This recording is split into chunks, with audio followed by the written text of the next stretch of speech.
Hello everybody, welcome back to heels Pier Tarot. कैसे हैं आप सब? आशा करती हूँ आप सब बहुत अच्छे हो, अच्छा कर रहे हो। मैं भी बहुत अच्छी हूँ। आप लोगों का प्यार मिलता रहता है तो नए नए वीडियोस बनाने का इंस्पिरेशन मिलता रहता है। तो आ गए हम फिर से एक नए वीडियो के साथ। और आज का जो हमारा टॉपिक है, जैसे कि आपने थंबनेल में देखा होगा, आपके और आपके पार्टनर के बीच दूरियाँ क्यों आ गई है, और क्या नए साल में ये दूरियाँ कम होने वाली है, या आपका जो रिश्ता है वो इस कसौटी को झेल नहीं पाएगा और खरा नहीं उतर पाएगा, और उसका क्या फ्यूचर होने वाला है, वो हम आज की वीडियो में देखने वाले हैं। आज का वीडियो बहुत ज़्यादा इंटरेस्टिंग होने वाला है, इमोशनल होने वाला है, तो बने रहिएगा आखिरी तक। देखते हैं कि हमें क्या गाइडेंस मिलती है आज बाबा जी की ओर से। तो जल्दी से मैं आप सभी लोगों का स्वागत करना चाहती हूँ। जितने भी हमारे व्यूअर्स हैं जो पहली बार हमारे वीडियो पे आए हैं, हमारे चैनल पे आए हैं, welcome to heels Pier Tarot. आशा करती हूँ आपको ये वीडियो पसंद आएगा, और आपको अगर ये वीडियो अच्छा लगता है, आप इसे रेजोनेट करते हो, तो आप इसे लाइक करेंगे और सब्सक्राइबर बन के हमारे इस फैमिली का हिस्सा बनेंगे। और जितने भी हमारे ऑलरेडी सब्सक्राइबर्स हैं जो इतना प्यार भेजते हैं मुझे, इतने कमेंट्स करते हैं, आप लोग हर मेरा वीडियो देखते हो, thank you so much and welcome back to heels Pier Tarot. तो जब मैं कार्ड्स शफल करूँगी, आपको आपके ईश्वर से प्रार्थना करनी है, आपका नाम लेना है, आपके पार्टनर का नाम लेना है। चाहे आप रिलेशनशिप में हो, चाहे आप शादीशुदा हो, आपको अपने प्रॉब्लम्स के बारे में पूछना है ताकि आपको आंसर्स मिले। और प्रे करना इसीलिए भी इम्पोर्टेंट होता है ताकि आपकी, मेरी और मेरे कार्ड्स की एनर्जीज़ अलाइन हो जाए। इसके अलावा जितने भी हमारे व्यूअर्स हैं जिन्होंने कल क्रिसमस सेलिब्रेट की है, आप सभी लोगों को merry merry Christmas. I hope कि God gives you everything that your heart desires and that you deserve. तो आइए गणपति बापा का नाम लेके शुभ शुरुआत करते हैं। प्लीज़ अपनी प्रार्थनाएं करना, मैं भी आप लोगों के लिए प्रार्थना करूँगी। गणपति बापा मोरया, मंगल मूर्ति मोरया। गणपति बापा, बाबा जी, dear universe, our guardian angels and our spirit animals। बाबा जी, जितने भी हमारे व्यूअर्स हैं वो जानना चाहते हैं कि उनके और उनके पार्टनर के बीच में दूरियां क्यों आ गई है। ओके, तो जब भी कार्ड्स गिरते हैं तो मैं हमेशा वो कार्ड्स रख देती हूँ रीडिंग में। तो आइए, बाबा जी जितने भी हमारे व्यूअर्स हैं वो जानना चाहते हैं कि उनके और उनके पार्टनर्स की लाइफ में दूरियां क्यों आ गई है, और क्या अगला साल उनके रिलेशनशिप के लिए अच्छा होगा, उनका फ्यूचर कैसा होगा। प्लीज़ हमें गाइडेंस दीजिएगा। गणपति बाप्पा मोरया, मंगल मूर्ति मोरया, जय नीम करोली महाराज की। जय श्री राम, जय श्री राम, जय श्री राम, जय श्री राम, जय श्री राम, जय श्री राम, जय श्री राम, जय श्री राम, जय श्री राम, जय श्री राम। आई होप आप सभी लोगों ने अपना प्रश्न पूछ लिया होगा। तो 2 कार्ड्स ऑलरेडी आ चुके हैं। 3 of wands, the fool, 6 of swords का कार्ड आया है। आइए देखते हैं और क्या कार्ड्स निकल रहे हैं। 5 of cups, okay, 5 of cups, the judgement, judgement का कार्ड आया है। थैंक यू बाबा जी। Ace of wands, thank you बाबा जी, thank you so much. King of cups का कार्ड आया है। थैंक यू बाबा जी, thank you so much. Page of wands का कार्ड आया है। Okay, thank you so much. Okay, 6 of cups का कार्ड आया है यहाँ पे, द मैजिशियन। ओके, तो यहाँ पे कुछ कार्ड्स आए हैं और मैं आपको जल्दी से बता देती हूँ कि क्या होता है। और यहाँ पे अगर आप देखेंगे तो एंड ऑफ द डेक की जो एनर्जी आई है वो है 4 ऑफ कप्स की। ओके, तो लॉट ऑफ फायर साइंस आई है मुझे यहाँ पे। फायर साइंस दिख रही है और वाटर साइन दिख रही है। तो सबसे पहले मैं आप सभी लोगों को इम्पॉर्टेंट नंबर्स बताना चाहती हूँ। ये आपके पार्टनर का डेट ऑफ बर्थ हो सकता है, आपकी रिलेशनशिप जब स्टार्ट हुई है वो डेट हो सकती है, आपकी मैरिज एनिवर्सरी हो सकती है। पर ये जो नंबर्स है वो कहीं ना कहीं आपके लिए, आपके रिश्ते में और आज की रीडिंग में बहुत ज़्यादा इंपॉर्टेंट होने वाले हैं। तो आप प्लीज़ ये नंबर्स ध्यान से सुनिए। ये नंबर्स है 4 है, 5 है, 6 है, 3 है, 20 है, 1 है और 2 है। ओके, इसके अलावा मुझे जो 2 बहुत ही ज़्यादा हैवी साइंस यहाँ पे लग रही है वो है fire sign and water sign, यानी कि आपके जो पार्टनर है या आप दोनों में से कोई एक, मुझे पार्टनर यहाँ पे ज़्यादा फायर साइन से लग रहे हैं, यानी कि एरीज़, लियो या सैजिटेरियस, यानी कि मेष, सिंह और धनु राशि के लग रहे हैं। वहाँ पे ही मुझे ऐसा लग रहा है जैसे आपकी जो साइन है वो वाटर साइन है, यानी कि कैंसर, स्कॉर्पियो, पाइसिस, यानी कि कर्क, वृश्चिक और मीन राशि के आप हो सकते हो। तो आइए डिकोड करना शुरू करते हैं कि क्यों आपका जो एक कनेक्ट था आपके पार्टनर के साथ वो क्यों बदल गया, वो क्यों छूट रहा है और आप दोनों के बीच में दूरियां क्यों आ रही हैं। तो सबसे पहले जो 2 कार्ड्स गिरे हैं ना वो भी मैं आपको बताती हूँ, पर जैसे जैसे मुझे जो एनर्जीज़ आ रही है कार्ड में से मैं आपको सबसे पहले बता देना चाहती हूँ कि क्या क्या एनर्जीज़ आ रही है। एनर्जीज़ यहाँ पे मुझे बहुत ज़्यादा लोनलीनेस की आ रही है, अकेलेपन की आ रही है, बहुत ज़्यादा कह सकते हैं कि मैनिपुलेशन की आ रही है, टाइम वेस्ट होने की आ रही है। तो आइए आगे बढ़ते हैं। ओके, तो 3 ऑफ वॉन्ड्स का यहाँ पे कार्ड आया है। तो यहाँ पे ये कार्ड जो दर्शा रहा है वो ये बता रहा है कि आपके जो पार्टनर है और आपके बीच में दूरियां इसीलिए आई है क्योंकि आप दोनों बहुत ज़्यादा फ्यूचर के बारे में सोचते हो। आप दोनों आज में जी ही नहीं रहे हो। आप दोनों को हमेशा कल की ही चिंता रहती है, जिस वजह से आप आज को भूल चुके हो। ठीक है, आप हमेशा फ्यूचर की प्लानिंग करते हो, फ्यूचर के बारे में सोचते हो, अगला दिन, अगला महीना, अगला साल, 5 साल बाद क्या होगा, वही सब चीज़ें आपके आसपास भी चलती रहती है, वही सारी चीज़ें आप दोनों डिस्कस करते रहते हो। देखिए, हो सकता है ये डिस्कशन फाइनेंशियली हो या फिर फैमिली प्लानिंग को लेके हो, पर कहीं ना कहीं आप दोनों आज में नहीं जी रहे हो, आप दोनों कल के लिए जी रहे हो और इसी वजह से आप दोनों अपना आज मिस कर रहे हो। आप दोनों अपनी अभी की जो खुशी थी ना वो कहीं ना कहीं आप खोते चले गए, और जब वो कल जिसकी प्लानिंग आप कर रहे थे वो जब कल आ गया तो वो कल वैसा था ही नहीं जैसा आप दोनों ने सोचा था, क्योंकि आप दोनों तो बहुत ही ज़्यादा अलग अलग ट्रैक पे निकल चुके हो। ठीक है, तो कहीं ना कहीं मुझे ऐसा लग रहा है जैसे आप दोनों के बीच में ना बहुत ज़्यादा मतभेद होने लगा। ठीक है, यहाँ पे 6 ऑफ स्वॉर्ड्स और 5 ऑफ कप्स की एनर्जी आई है। तो सबसे पहले तो मैं आपको बता दूँ, जैसे आप दोनों के बीच में ना कहीं जो आप लोगों ने जब आपका रिलेशन स्टार्ट हुआ था या आपकी जब शादी हुई थी, आप लोग एक दूसरे के साथ इतना ज़्यादा टाइम स्पेंड करते थे, इतना आप दोनों को एक दूसरे की एक आदत सी थी, बहुत ज़्यादा प्यार था आप दोनों के बीच में, या आप एक दूसरे को जब जानने की कोशिश करें। देखो, रिश्ते का जब नया नया स्टार्ट होता है ना वो सभी लोगों का फेवरेट होता है, क्योंकि वो पोर्शन में आप दोनों एक दूसरे के सामने वो बन जाते हो जो आप दोनों एक्चुअल में हो नहीं। ठीक है, हम एक अलग ही नकाब पहन के सामने वाले को इम्प्रेस करना चाहते हैं। कहीं ना कहीं आपके साथ भी यही सारी चीज़ हुई है और आपने भी यही सारी चीज़ अपने पार्टनर के साथ की है। वक्त रहते रहते जब आप एक दूसरे के साथ ज़िंदगी बिताने लगे, आपका रिलेशनशिप आगे बढ़ा, आपकी शादी आगे बढ़ी, तो कहीं ना कहीं जो वो क्यूट क्यूट चीज़ें थी जो आप दोनों के बीच में हो रही थी ना वो ही कहीं ना कहीं इरिटेटिंग लगने लगी, उसी से एक दूसरे को चिढ़ मचने लगी।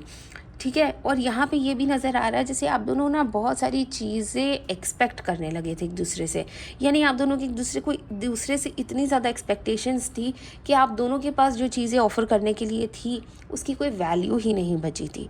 ठीक है, तो कहीं ना कहीं आप वो सारी चीज़ें ढूंढने लगे अपने पार्टनर में जो आप चाहते थे, वो नहीं जो आपका पार्टनर खुद आपके लिए आपके पास लेके आया था। जो खूबियाँ आपके पार्टनर में थी, जो आपको पसंद थी, कहीं ना कहीं वो ही फेड आउट होती हुई यहाँ पे नज़र आ रही है। आपने अपने पार्टनर का जो एक इमोशनल साइड था, आप देखिए यहाँ पे मैं आपके पार्टनर को भी इसीलिए कह रही हूँ क्योंकि आपने और आपके पार्टनर ने सेम चीज़ें की है। यहाँ पे दोनों की ही 50-50% गलतियाँ नज़र आ रही है। जैसे कि आपने भी उनकी एक इमोशनल साइड कभी देखी नहीं, आपको पता ही नहीं आपके पार्टनर कितने ज़्यादा सेंसिटिव है। हाँ, गुस्से वाले हैं, डेफिनेटली है, अग्रेसिव है, छोटी छोटी बात पे इरिटेट हो जाते हैं, पर वैसे लोग काफ़ी ज़्यादा सेंसिटिव होते हैं, लोगों को दिखाते नहीं हैं पर होते हैं। जैसे फायर साइंस बहुत ज़्यादा सेंसिटिव होती है, आप उनको कुछ भी बोल दो ना, उनके दिल को छू जाती है। अगर वो कोई इमोशनल फिल्म भी देखेंगे ना, वो रो पड़ेंगे, पर वो कभी भी दुनिया के सामने नहीं बताएंगे, वो कभी भी नहीं बताएंगे कि मैं सेंसिटिव हूँ, क्योंकि उनके सामने, दुनिया के सामने उन्होंने एक टफ सा चेहरा बना के रखा है। तो कहीं ना कहीं आपके पार्टनर भी वो ही साइन के हैं, और इसीलिए वो ये इसीलिए आप रिलेट कर पाते होंगे कि हाँ, आपके पार्टनर है वैसे सेंसिटिव होने के बावजूद इमोशनल बहुत ज़्यादा है। छोटी छोटी चीज़ें उनको चुभ जाती है। तो आपकी कहीं कोई भी बात जो आपको लगता है कि ये इंसान शायद भूल गया होगा या भूल गई होगी, वो उनको 10 साल बाद भी याद रहेगी, और वो बोलेंगे आपको ज़रूर कि मुझे ये तुम्हारी बातें चुभ गई थी। तो इसी वजह से आपके पास जो है ना, जो आपको आपके पार्टनर में जो चाहिए था, जो आपको मिला भी, पर फिर आप ही बोर हो गए या आप ही इरिटेट हो गए, वही सारी चीज़ों को आप देख रहे हो। आप अपने पार्टनर को एज ए ह्यूमन बीइंग नहीं देख रहे हो, आप अपने पार्टनर को आपका जीवन साथी नहीं देख रहे हो। इस वक्त आप अपने पार्टनर को एज एन इंडिविजुअल देख रहे हो, जिसकी वजह से ये प्रॉब्लम्स बहुत ज़्यादा बढ़ गई है। ये प्रॉब्लम्स के अलावा भी आप दोनों की कम्युनिकेशन में बहुत ज़्यादा कह सकते हैं कि डिफरेंस आया है। जहाँ आप दोनों एक दूसरे को सारी छोटी छोटी बातें बताते थे, बहुत सारी चीज़ें शेयर करते थे एक दूसरे के बिना। मतलब कुछ भी अच्छा हो जाए, कुछ भी बुरा हो जाए, तो सबसे पहला कॉल जिसको लगाए वो आप अपने पार्टनर को लगाते थे। सबसे पहली अच्छी चीज़ जो अगर आपकी लाइफ में कुछ हुई है तो आपको उनको बतानी है। तो ऐसे ही रहते रहते कम्युनिकेशन में गैप आने लगा। और कम्युनिकेशन में गैप क्यों आया? क्योंकि कहीं ना कहीं आप दोनों को एक दूसरे से इतना आपने वक्त बिता लिया, एक दूसरे के साथ आप दोनों एक दूसरे को इतनी अच्छी तरीके से पहचानने लगे कि आप दोनों ने एक दूसरे को ग्रांटेड ले लिया। फिर बीच में जब झगड़े हुए, एक दूसरे को बहुत सारी बातें कही, वो सारी चीज़ें भी आप दोनों के बीच में काफ़ी ज़्यादा डिफरेंसेस लाती हुई यहाँ पे नज़र आ रही है। और इसी के वजह से आप दोनों एक दूसरे से अलग होते हुए नज़र आ रहे हो। यहाँ पे अलग होते हुए इसलिए भी नज़र आ रहे हैं क्योंकि अब आप एक दूसरे के साथ शेयर ही नहीं कर सकते। कुछ अच्छा भी हो जाए या कुछ बुरा भी हो जाए, आपको लगता है इसको बता के कोई फ़ायदा नहीं है, तो ना खुश होने वाला है, ना ये मेरे लिए दुखी होने वाला है, तो आप इनसे शेयर ही नहीं करते। आप इनको कुछ बताते ही नहीं हो। आप अपने प्रॉब्लम्स खुद ही सॉल्व कर रहे हो, आप अपनी खुशी में खुश हो रहे हो, और आप अपने दुखों में खुद ही दुखी हो रहे हो, पर आप इनको बताने नहीं चाह रहे हो। जैसे कि एक ही घर में आप दोनों एक दो अलग ज़िंदगियाँ जीने लगे हो। कहीं ना कहीं आपको ये बात चुभ तो रही है, आपको समझ में नहीं आ रहा है कि मैं कैसे इसको सॉल्व करूं, पर नहीं हो रही है, और आप इसको ड्रैग करते हुए यहाँ पे नज़र आ रहे हो। इसके अलावा मुझे यहाँ पे ऐसा लग रहा है जैसे 6 ऑफ कप्स का कार्ड आया है, जैसे कि आप और आपके हस्बैंड के बीच में हो सकता है कोई ऐसा पर्सन है, कोई ऐसा व्यक्ति है जो आप दोनों से बहुत ज़्यादा करीब है। यहाँ पे आपकी मदर हो सकती है, आपकी मदर इन लॉ हो सकती है, आपकी बेस्ट फ्रेंड हो सकती है, कोई भी ऐसा जिसको आप दोनों ना चाहते हुए भी आपके बीच में है, या चाहते हुए भी आप दोनों के बीच में है। कहीं ना कहीं इस पर्सन को बहुत सारी चीज़ें आपके बारे में पता है, आपके रिलेशनशिप के बारे में पता है, आपको गाइडेंसेस देते हैं, आपको एडवाइसेस करते हैं क्या करना चाहिए। पर कहीं ना कहीं आप शायद ये नहीं समझ रहे हो कि जब एक थर्ड पर्सन को, एक कपल के बीच में पावर मिलती है समझाने की, प्रॉब्लम सॉल्व करने की, तो वो पर्सन जो है ना इन्फ्लुएंस करने लगता है। उस पर्सन को उस पावर का मिसयूज़ करने में ज़्यादा वक्त नहीं लगता है। और यहाँ पे कहीं ना कहीं ये जो एनर्जी मुझे आ रही है 6 ऑफ कप्स और मैजिशियन की, बहुत ज़्यादा मैनिपुलेटिव एनर्जी आ रही है। यानी कि वो आप दोनों के साथ खेल रहा है ये पर्सन। ठीक है, ये पर्सन आपकी सारी वीकनेसेस पता है इनको आप दोनों के बीच के सारे मुद्दे पता है, इनको आप दोनों के बीच की सारी बातें पता है। क्यों? क्योंकि आपने ही खुद जाके इनको बताई है, और आपके बताने के बाद अब इसको आपके ऊपर पावरफुल फील करने का मौका मिल रहा है। तो ये आपको अपनी उंगलियों पे नचा रहा है, और नचाते नचाते ये अपनी सारी हदें भी भूलता जा रहा है, क्योंकि ये पर्सन ये नहीं समझ रहा है कि आपका घर टूट रहा है, आप दोनों की ज़िंदगियाँ ख़राब हो रही है। उसको ये पावर का मज़ा आ रहा है, जो पावर इसको मिली है, जो आपने खुद दी हुई है यहाँ पे। ठीक है, ये टॉपिक पे हम आते हैं। हम दूसरी डेस्क से डेफिनेटली इस टॉपिक पे हम गाइडेंस लेंगे। पर यहाँ पे देखिए, कितने ही मौके दिए आपने एक दूसरे को, कितने ही last chance let's start over, फिर से शुरू करते हैं, तो ऐसा सब बोल बोल के आपने बहुत सारे मौके दे दिए। आप दोनों को सब सच पता है, आपको पता है कौन कहाँ सच्चा है, कौन कहाँ झूठा है, आपको सब मालूम है एक दूसरे के बारे में। आप अपने रिश्ते को, अपने पार्टनर को बिल्कुल कहते हैं कि 100% पहचानते हो। आपको किसी के ऊपर भरोसा करने की ज़रूरत नहीं, आपको किसी से राय लेने की ज़रूरत नहीं है, डेफ़िनेटली एडवाइस लेने की ज़रूरत नहीं है। पर फिर भी ऑफ़ कोर्स इंसान परेशान होता है तो दोस्त वोस्त किसी के पास तो जाता ही है। पर यहाँ पे आपने जितने भी मौके दिए हैं, मुझे ऐसा लगता है कि जब तक आप दोनों अपने इमोशंस को कंट्रोल नहीं कर लेते तब तक चीज़ें नॉर्मलाइज नहीं होगी। जब तक आप इस थर्ड पर्सन को किक आउट नहीं कर देते तब तक चीज़ें नॉर्मलाइज नहीं होने वाली है, और चीज़ें नॉर्मलाइज होने के लिए वक्त लगने वाला है। क्योंकि सबसे पहले तो क्योंकि आप दोनों यहाँ पे हो इस वक्त, 5 ऑफ कप्स की एनर्जी में हो इस वक्त, जहाँ पे आप दोनों बहुत सारी नेगेटिव चीज़ों पे ध्यान दे रहे हो। अगर आप दोनों एक दूसरे की पॉजिटिव चीज़ों पे ध्यान देने लगो तो चीज़ें संभल सकती है, चीज़ें ख़राब होने से और ज़्यादा बेटर की तरफ जा सकती है।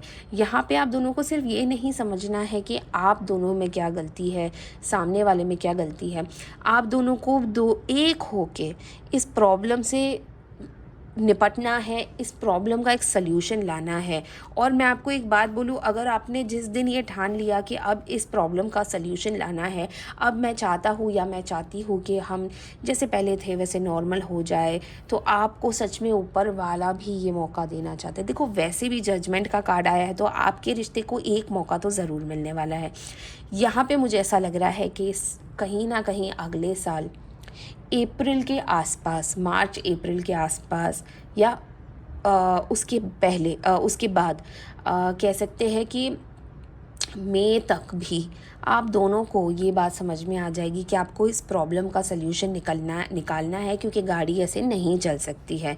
और कहीं ना कहीं आप दोनों जब ये इस बार एक दूसरे को मौका दोगे ना, ये फुल एंड फाइनल वाला होने वाला है।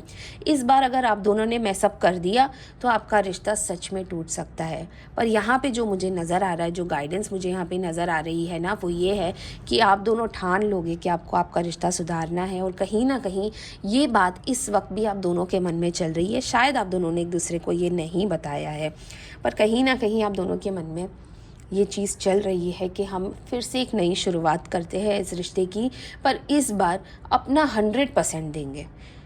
ठीक है, तो ये जो है ना, अगले साल के लिए आप देखोगे 1 जनवरी से ही आप अपने रिश्ते में एक नया चेंज देखोगे, एक पॉजिटिव चेंज देखोगे। देखो, वैसे भी अगला साल है 2026, यानी कि सूर्य देव का साल है, यानी कि फ्रेश बिगिनिंग, हर एक चीज़ एकदम नई सिरे से शुरू होने वाली है। यहाँ पे आपका रिश्ता मुझे नए सिरे से शुरू होता हुआ नज़र आ रहा है। आप दोनों की एक बहुत अच्छी अंडरस्टैंडिंग नज़र आ रही है। आप दोनों अपने आप को और एक दूसरे को और इस रिश्ते को एक मौका देने वाले हो, और इस मौके का आप दोनों आगे जाके बहुत थैंकफुल रहने वाले हो कि आपने एक दूसरे को मौका दिया। क्योंकि बहुत टाइम से आप यही सोच रहे हो कि शायद इस रिश्ते को अभी और खींच के मतलब नहीं है, इसको यहीं पे छोड़ देना चाहिए। पर एंड ऑफ द डे की एनर्जी देखिए, ऊपर वाला भी चाहता है कि आपको एक मौका मिले। आप अपने जितने भी प्रॉब्लम्स है उसे भूल जाए, आप ऊपर वाले से आपको जो ये खुशी मिल रही है उसे एक्सेप्ट कीजिए और इस मौके का फ़ायदा उठाइए। जाइए अपने पार्टनर के साथ एक अच्छा वीकेंड स्पेंड कीजिए, न्यू ईयर्स को अच्छी तरीके से ब्रिंग इन कीजिए, और देखिए आपका अगला साल कितना अच्छा जाने वाला है। तो सबसे पहले जो यहाँ पे कंसर्निंग मुझे थर्ड पार्टी लग रहा है, जैसे कि कोई आपके लाइफ को इन्फ्लुएंस कर रहा है, कोई आपके रिश्ते को इन्फ्लुएंस कर रहा है, उसकी क्लैरिटी हम ले लेते हैं। देख लेते हैं कि ये कौन है। मुझे यहाँ पे कोई लेडी नज़र आ रही है, जो हो सकता है कि आपकी फ्रेंड हो, आपकी मदर हो, मदर इन लॉ हो। कहीं ना कहीं कोई आपको या आपके पार्टनर को बहुत ज़्यादा मिसगाइड कर रहा है। तो आइए गणपति बाबा से बात कर लेते हैं, बाबा जी से पूछ लेते हैं। जय श्री राम, जय श्री राम। देखते हैं क्यों कर रही है ये विमेन या ये लेडी आपके साथ ऐसा, उनका मोटिव क्या है, देख लेते हैं। Oh my God, the dream. Okay, thank you बाबा जी, thank you so much. Celebration. Okay, 3 का नंबर, इनर वॉइस। ओके, तो जैसे कि यहाँ पे हम देख पा रहे हैं 3 कार्ड्स निकले हैं। वो 3 कार्ड्स है सेलिब्रेशन, सबसे पहला जो निकला था वो द ड्रीम था। ओके, यहाँ पे आपको देखिए नज़र आ रहा होगा एक लड़की है जो एक कपल को देख रही है, या वो अपने आप को इमेजिन कर रही है कि वो एक बहुत ही अच्छे रिश्ते में है। यहाँ पे आपके बीच में जो एक थर्ड पर्सन है, जैसे कि मैंने आपको कहा कोई लेडी है, ये लेडी ही है जो आपको उल्टी सीधी पट्टियाँ पढ़ा रही है। हो सकता है आपके और आपके पार्टनर के बीच में इतना बड़ा कोई टॉपिक ही ना हो, छोटी छोटी मिसअंडरस्टैंडिंग्स हो। ये आपकी मुझे दोस्त लग रही है, जेठानी लग रही है, देवरानी लग रही है, जिससे आप शायद अपनी चीज़ें शेयर करते हो। कोई तो है ये लेडी, आपकी बहन भी हो सकती है, जो आपका रिश्ता तोड़ के, हो सकता है कि देखो बहुत सारे लोग ऐसे भी होते हैं लाइफ में जिनके अपने रिश्ते नहीं टिकते, जिनके अपने रिश्ते निभते नहीं हैं, अपना कोई कनेक्शन ही नहीं बना सकता, या अगर उनको आपके किसी पार्टनर में इंटरेस्ट हो, इस लेडी को आपके जैसा कोई रिलेशनशिप चाहिए। जैसे कि मैंने आपको कहा आपका रिलेशनशिप स्टार्टिंग में बहुत अच्छा था, वो धीरे धीरे रहते रहते ख़राब होने लगा, बिगड़ने लगा। ये जो लेडी है वो आपका रिश्ता चाहती है। मतलब मैं ये नहीं कह रही हूँ कि उनको आपके पार्टनर से प्यार है, पर वो अपने साथ शायद नहीं देख पा रही है कि वो अकेली है या उनके पास कोई पार्टनर नहीं है, और आप कैसे एक अच्छे खूबसूरत रिश्ते में थे। तो कहीं ना कहीं वो आपसे जेलस फील करती थी, कहीं ना कहीं वो आपको अपने आप से कंपेयर करती थी, वो अपने आप के ऊपर दया खाती थी। उसको लगता था कि ऐसे कैसे हो गया कि इसको सारी चीज़ें अच्छे से मिल जाती है और मुझे कुछ भी नहीं मिलता। देखिए, ये आपके साथ हर सेलिब्रेशन में रहती है, ये आपके और आपके पार्टनर से बहुत ज़्यादा कनेक्टेड है, बहुत ज़्यादा क्लोज़ है। हो सकता है आप लोग बाहर भी एक साथ जाते हो, बहुत सारी चीज़ें एक साथ करते हो। कहीं ना कहीं ये आपकी लाइफ से एकदम ग्लू की तरह चिपकी हुई है, क्योंकि इसकी अपनी कोई पर्सनल लाइफ नहीं है, या तो इसका अपना रिश्ता ठीक नहीं चल रहा है, या ये सेपरेटेड है, डिवोर्स्ड है, अभी अभी ब्रेकअप हुआ है, या अकेली है। कहीं ना कहीं ये जो है इसने अपनी ज़िंदगी आप दोनों से जोड़ रखी है। और वो क्या चाहती है, वो चाहती है कि वो आपको और आपके पार्टनर को, आपके रिश्ते को अपनी उंगलियों पे नचाए। इसीलिए वो आपके साथ ज़्यादा टाइम स्पेंड करती होगी, इसीलिए वो आपसे एकदम चिपक के रहती है। मुझे ऐसा लग रहा है जैसे यहाँ पे जो कार्ड आया है इनर वॉइस का, आपको कहीं ना कहीं आभास है इस बात का। यहाँ पे आपको गाइडेंस में सिर्फ आपको ये गाइडेंस दे रहे हैं बाबा जी कि आपको जो आपको आभास आ रहा है, जो आपका अंतर आत्मा आपको बोल रही है, जो आपका इनर वॉइस आपको बोल रहा है, उसे सुनो, अपना रिश्ता बचाओ। सारी चीज़ें किसी के साथ डिस्कस करनी ज़रूरी नहीं होती है। कुछ चीज़ें हस्बैंड वाइफ को अपने बीच में ही रखनी चाहिए, कुछ चीज़ें आप दोनों को ही सॉल्व करनी चाहिए। सारी चीज़ों का सल्यूशन सामने वाले से या थर्ड पर्सन से नहीं मिल सकता। तो आपको अपनी जो अंदर की बात है, जो आपकी एक अंदर आत्मा की बात है, जो आपका दिल, आपका दिमाग आपको कह रहा है ना, उसको सुनना पड़ेगा, ताकि आप ये गलती ना करो, ताकि आप किसी और को ये मौका ना दो कि कोई आपको आके बोल दे तेरा हस्बैंड ऐसा है, तेरा रिश्ता ऐसा है, तू ऐसी है। नहीं, कोई ये नहीं बोल सकता। और यदि आप दोनों के बीच में प्रॉब्लम सॉल्व नहीं हो रही है तो आप काउंसलिंग कीजिए, कपल्स थेरेपी कीजिए, आप ऐसे प्रोफेशनली किसी से बात कीजिए जो आपको एक प्रोफेशनल हेल्प दे सके, ना कि कोई ऐसा बंदा जिसका खुद का ही कोई ठिकाना ना हो, जिसके खुद के ही रिश्ते नहीं टिक रहे हो, आप उनसे जाके अपने रिश्ते के लिए एडवाइस मांग रहे हो। तो ये चीज़ें आपको इसी वक्त स्टॉप करनी है, क्योंकि यह अब जो अगला साल आ रहा है वहाँ से आपकी जो डायनामिक्स है आपके रिश्ते की, वो चेंज होने वाली है। पॉजिटिविटी को लेके पॉजिटिविटी की तरफ जाती हुई नज़र आ रही है। तो आपको ये सारी चीज़ें रोकनी है, अपने आप पे कंसंट्रेट करना, अपने रिश्ते पे कंसंट्रेट करना, और आपकी और आपके हस्बैंड के बीच में, या आपके और आपके पार्टनर के बीच में आपको हार्मनी लानी है, पीस लाना है। और ऐसी जगह पे शांति वातावरण में जाके एक दूसरे से बात करनी है, बिना किसी कॉल के, बिना किसी मैसेज के, बिना किसी थर्ड पार्टी इन्वॉल्वमेंट के। ये है आपकी गाइडेंस, वरना दूरियां बढ़ती जाएगी। देखिए, ये आखिरी मौका मिल रहा है, जजमेंट का कार्ड आया है यहाँ पे, ये आखिरी मौका मिल रहा है आपको। तो आपको इस आखिरी मौके का फ़ायदा उठाना है, वरना अगले साल आप देखोगे कि बहुत ज़्यादा प्रॉब्लम्स शुरू हो जाएगी और आपका रिश्ता वाकई में टूटने की कगार पे आ जाएगा। तो अब ये टोटली आपके हाथ में है कि आपको इस रिश्ते को यहाँ से कहाँ लेके जाना है। तो आइए हम हमारी एंजल्स से भी गाइडेंस ले लेते हैं आपके लिए, अगले साल के लिए और आपके रिश्ते के लिए। डियर एंजल्स, प्लीज़ हमारे व्यूअर्स को अगले साल के लिए उनके रिश्ते के ऊपर गाइडेंस दीजिए, प्लीज़ उन्हें हेल्प कीजिए। Thank you angels, thank you divine. तो आइए देखते हैं आप एंजल्स क्या कह रही है आपको। Thank you angels, thank you angels, thank you angels. A year from now, oh my god, अब इस साल में जो आपको करना है वो ये है कि आपको सारी चीज़ें पीछे छोड़ के जानी है। अगला साल एक पॉजिटिविटी के साथ एंटर करना है। अगर आप देख रहे हो यहाँ पे एक कपल है, यहाँ पे दुनिया है। अगर आप दोनों एक हो जाते हो आप पूरी दुनिया कॉन्कर कर सकते हो, आपके सारे सपने पूरे हो जाएंगे और अगले साल इसी वक्त आप दोनों इतनी अच्छी जगह पे होंगे, फाइनेंशियली इंडिपेंडेंट होंगे, लोगों के साथ, लोगों के बीच में आपका एक रुतबा होगा। कहीं ना कहीं आपको आप दोनों के साथ की ज़रूरत है और आपको ये साथ एक दूसरे के साथ रह के निकालना है। ठीक है, आपको एक दूसरे की मदद करनी है, आपको एक दूसरे को समझना है, आपको इस रिश्ते को समझना है और फिर देखिए आपको दोनों को कोई रोक नहीं पाएगा। ओ माई गॉड, ये कार्ड अपने आप निकला है, उल्टा था ये card. Romance is going to be in the air for both of you.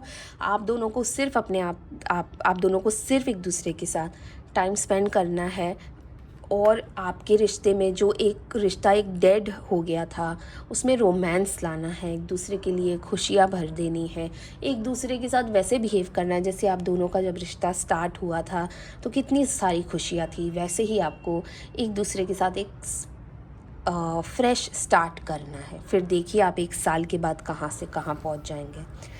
तो हमारी एंजल्स ने भी हमें गाइडेंस दे दी है, हमें वार्निंग भी मिल गई है और हमारी बहुत अच्छी गाइडेंस आज निकली है हमारी कार्ड से।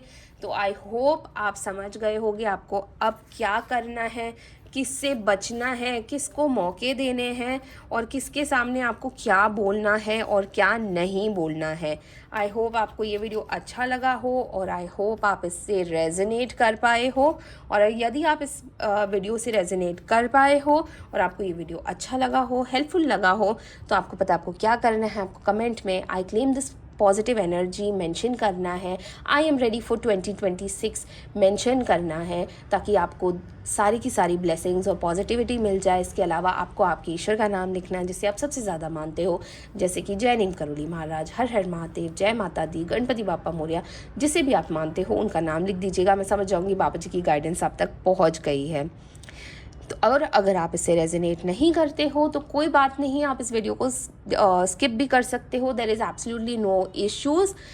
एंड अगर आपने मुझे अभी तक व्हाट्सएप नहीं किया है अपने नाम के साथ तो प्लीज़ व्हाट्सएप कर दीजिए। मेरी आने वाली है कल से ऑफ़र्स ऑन न्यू ईयर्स, यानी कि न्यू ईयर्स तक मेरी ऑफ़र्स आने वाली है, धमाकेदार ऑफ़र्स होंगी। इसके अलावा मैं पिन कमेंट्स में भी नीचे ऑफ़र्स मेंशन कर दूंगी।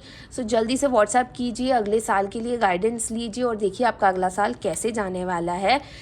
और हम कल मिलने वाले हैं एक बहुत ही इंटरेस्टिंग टॉपिक के साथ। तब तक के लिए ध्यान रखिएगा अपना बहुत सारा। हर हर महादेव।